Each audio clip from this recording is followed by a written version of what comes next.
Today we will discuss the third chapter, Discovering Truth in the Saga Continues. That is quite difficult chapter. We will take three or four video to make you understand. Let's start the chapter. Let's discuss our third chapter for 11th class. That is Discovering Truth. The Saga Continues. Saga means the story, written by A.R.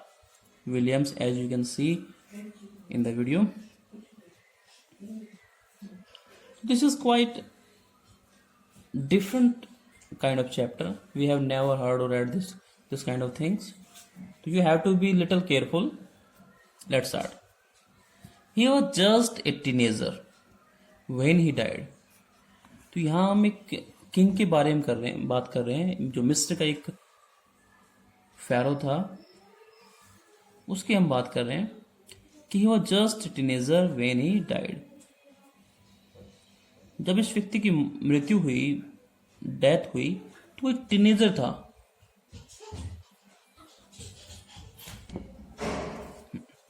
तो teenager था. Teenager is the age between 13 to 19. teen, 13, 14, 15, 16, 17, 18, 19. So this is the age that is called teenage or adolescence, Kishoravastha. The last year of a powerful family. और ये अपनी powerful family का last year not year successor वो होता है जो, जैसे फिलहाल आपके फादर अगर किंग हो तो फिर आप उनके होने वाले, आफ्टर दैट आप किंग बनेंगे तो आप उनके सक्सेसर हैं. इट्स लाइक क्राउन प्रिंस, युवराज, that had ruled Egypt and its empire for centuries. इस फैमिली ने, इस वंश ने इजिप्ट पे कई सेंचुरी तक के शताब्दियों तक इन्होंने रूल किया है, राज्य किया है. He was laid to rest, laden with gold and eventually forgotten.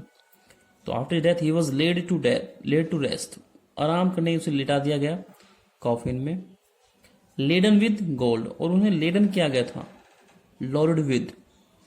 जब उन्हें दफनाया गया तो उन्हें बहुत सारी चीज़ों के साथ में लेड किया गया था, दफनाया गया था, बहुत सारे सामान डाला गया था, specially with gold and eventually forgotten.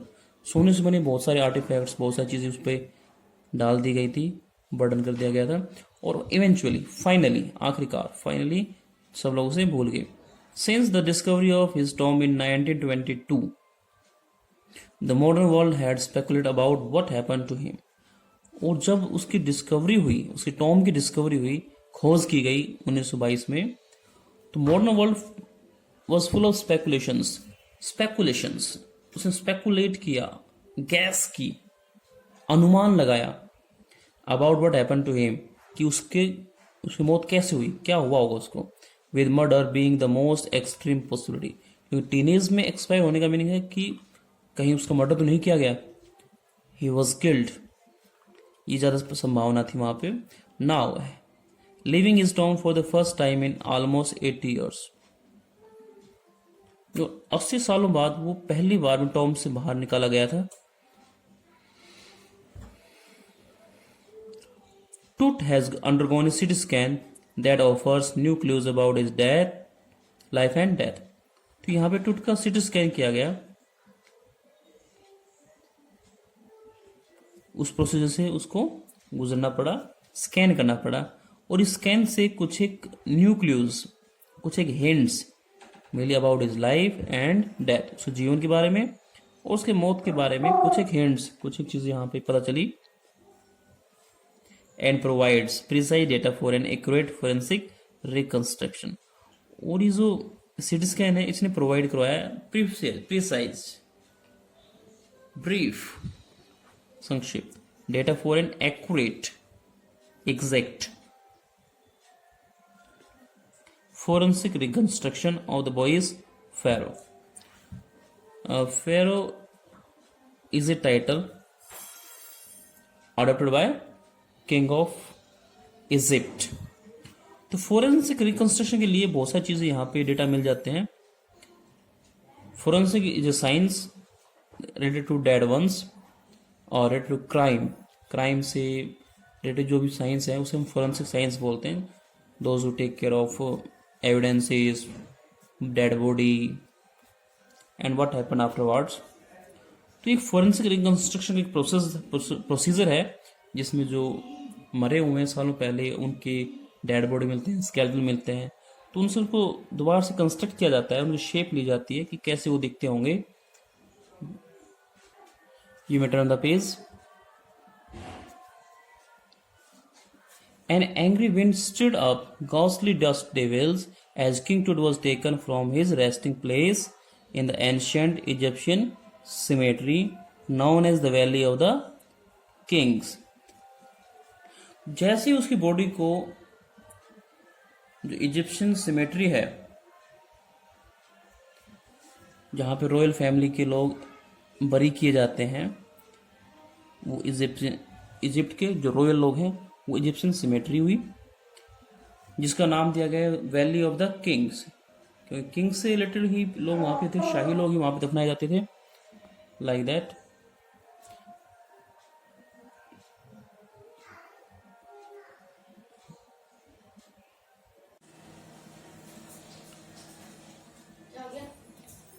जिसे वैली ऑफ किंग के नाम दिया गया है। तो जैसे उसको निकाला गया तो एंग्री विंड, वहाँ पे एक विंडी हुई, विंडी कंडीशन हो गई, आंधी आई और उसने घोस्टली डस्ट डेविल को स्टिर कर दिया, मूव कर दिया। Ghostly dust devils it means रेतीला तूफान वहाँ पे आया और एक घोस्टली शेप, टेरिफाइंग शेप का उसने कंस्ट्रक्शन किया इन द स्काई। जब किंग टुट को अपने रेस्टिंग प्लेस से, उसके टॉम से बाहर निकाला गया, dark veiled clouds had skirted across the desert sky all day. और जो dark veiled it means black clouds, skirt across, move quickly, skirt करते हैं तेजी से, मूव करते हैं, आगे बढ़ते हैं, इन द डेजर्ट स्काई, जो डेजर्ट स्काई है रेगिस्तानी जो आकाश है उसमें, and now were veiling the stars in cascade grey. और अब क्योंकि नाइट हो गई है तो स्टार्स को वेलिंग किया हुआ है, हाइड किया हुआ है, छिपाया हुआ है इन द कास्केड ग्रे। जो बादल आ गए हैं कास्केड ग्रे के, गहरे ग्रेश कलर के हैं और स्टार्स छिपे हुए हैं, स्टार्स विजिबल नहीं है। It was 6 PM on January 2005 the world's most famous mummy glided ahead first into a CT scanner brought here to prone the lingering medical mysteries of this little understood young ruler who died more than 3,300 years ago. तो on that particular date world की जो famous mummy है, mummy is not a mother, it's a preserve dead body. Dead body को preserve करने की एक custom थी मिस्र में, तो उस तरह की एक डेड बॉडी वहां मिली, उसे मम्मी कहा जाता है। उसे ग्लिड किया गया, मूव किया गया, आगे तरफ बढ़ाया गया, head first, head onwards, sir की तरफ से उसको स्कैनर में डाला गया, जो सीटी स्कैनर है उसके अंदर।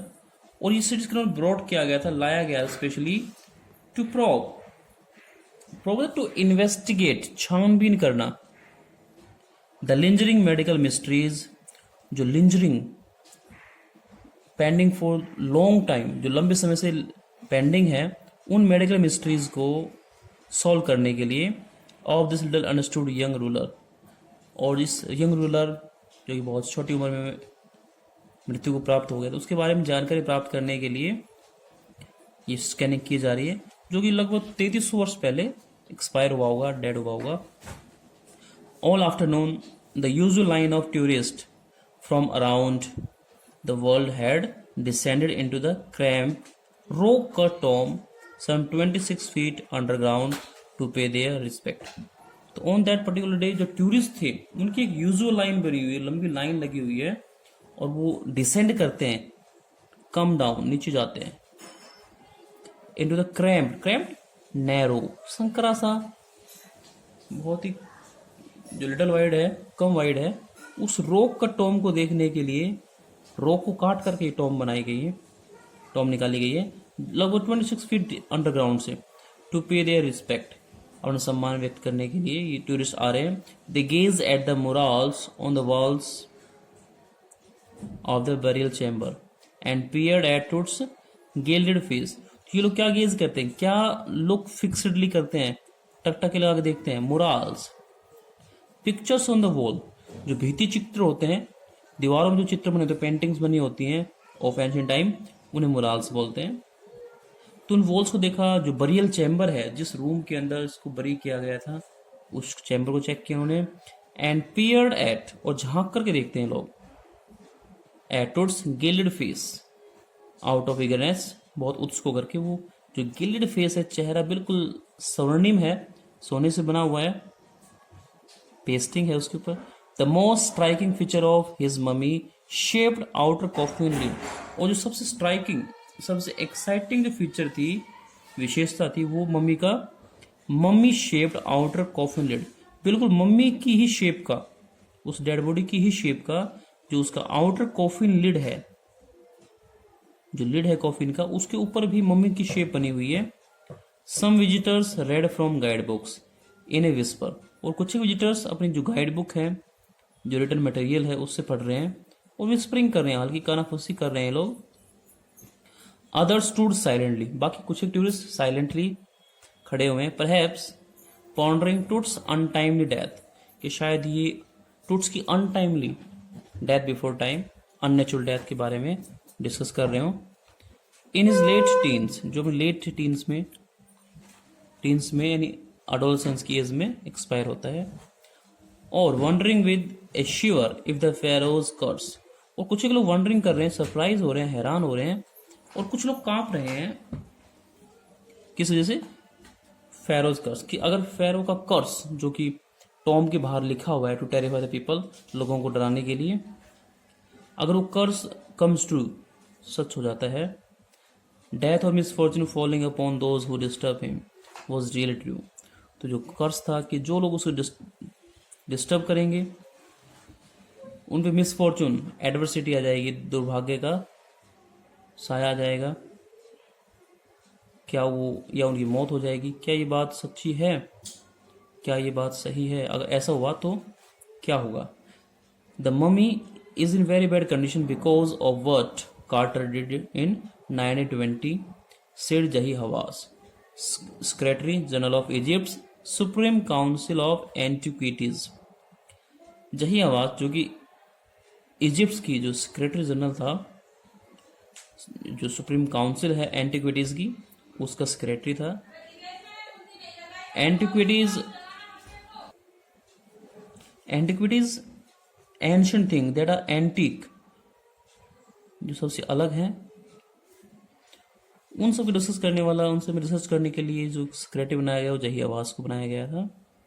और उसने कहा कि जो मम्मी को जब निकाला गया था 1920 में, तो उसकी कंडीशन बहुत ही खराब थी, बैड कंडीशन थी. As he leaned over the body for a long first look, उसने बॉडी के ऊपर लीन करके देखा, झुक करके देखा, बैंड होकर देखा कि बॉडी बहुत ही खराब कंडीशन में थी. कार्टर, हावर्ड कार्टर, पूरा नाम उसका हावर्ड कार्टर है. That is was the British archaeologist who in 1922 discovered Toots tomb after years of futile searching. Howard Carter ने अपनी सालों की फ्यूटाइल सर्चिंग के बाद में, यूजलेस सर्चिंग के बाद में, बहुत एफर्ट्स लगाने पड़े उसको सर्च करने के लिए. ये ब्रिटिश आर्कियोलॉजिस्ट है, हिस्टोरिकल थिंग्स को रिसर्च करता है, वो एक आर्कियोलॉजिस्ट है. Archaeology is the study of history, and a person who is studying history is archaeologist. Its contents, though hastily ransacked in antiquity, और जिस टॉम को निकाला गया तो इसका जो कंटेंट थे, जो सामान थे, वो हेस्टली, क्विकली रैनसेक कर लिए गए.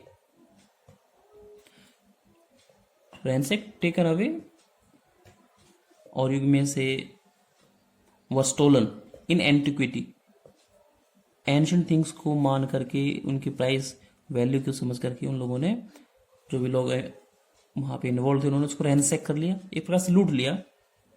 वर सरप्राइजिंगली कंप्लीट, लेकिन सामान को रैंसैक करने के बावजूद भी बड़ी हैरानी की बात यह है कि वो सारा सामान कंप्लीट ही था।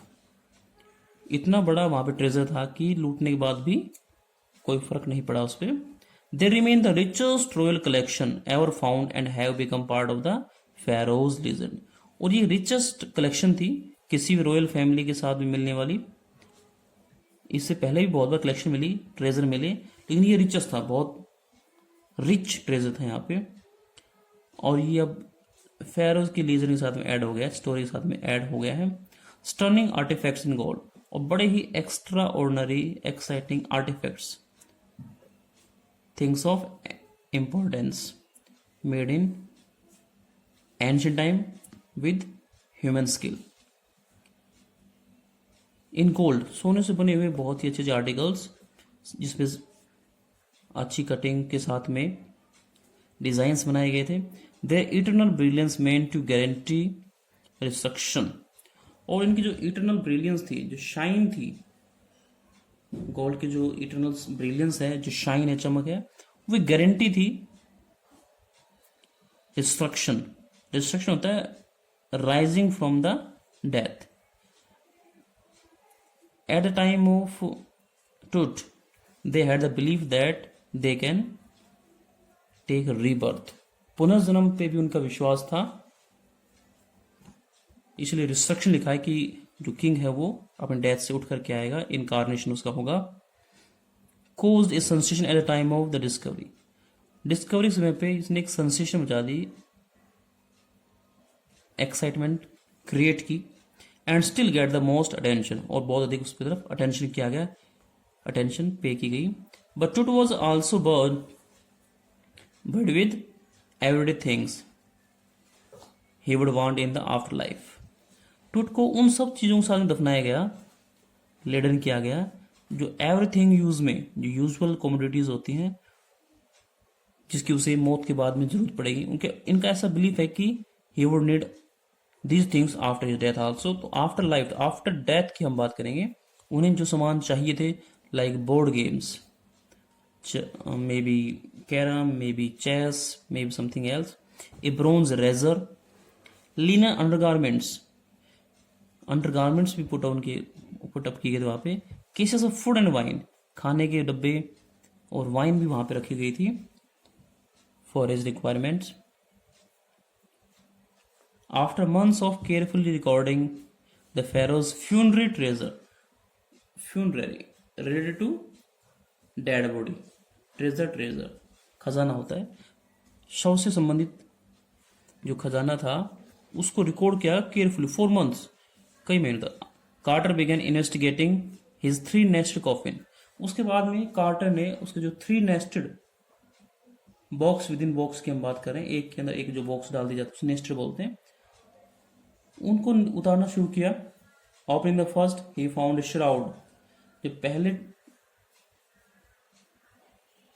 कॉफिन को निकाला गया तो उसमें मिला shroud adorned with garlands of willow and olive leaves.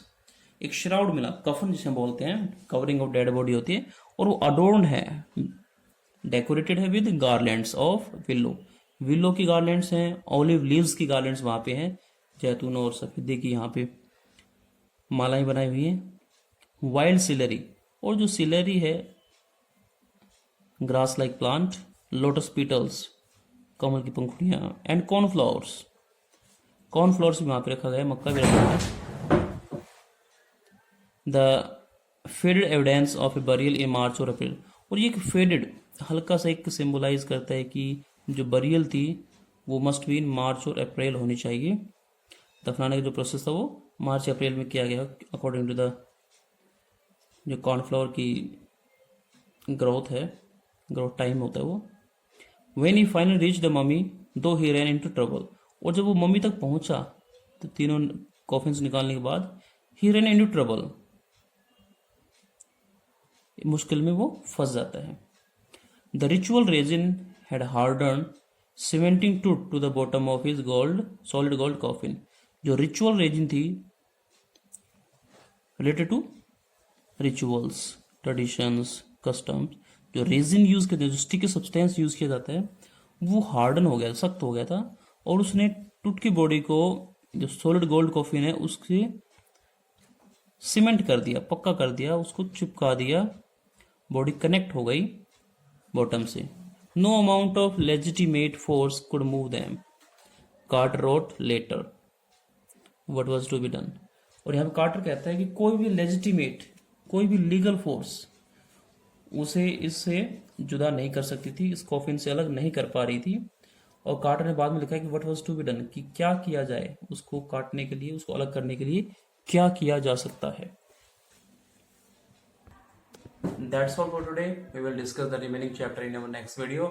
Till then, keep learning, keep enjoying, stay home, stay safe. Thank you.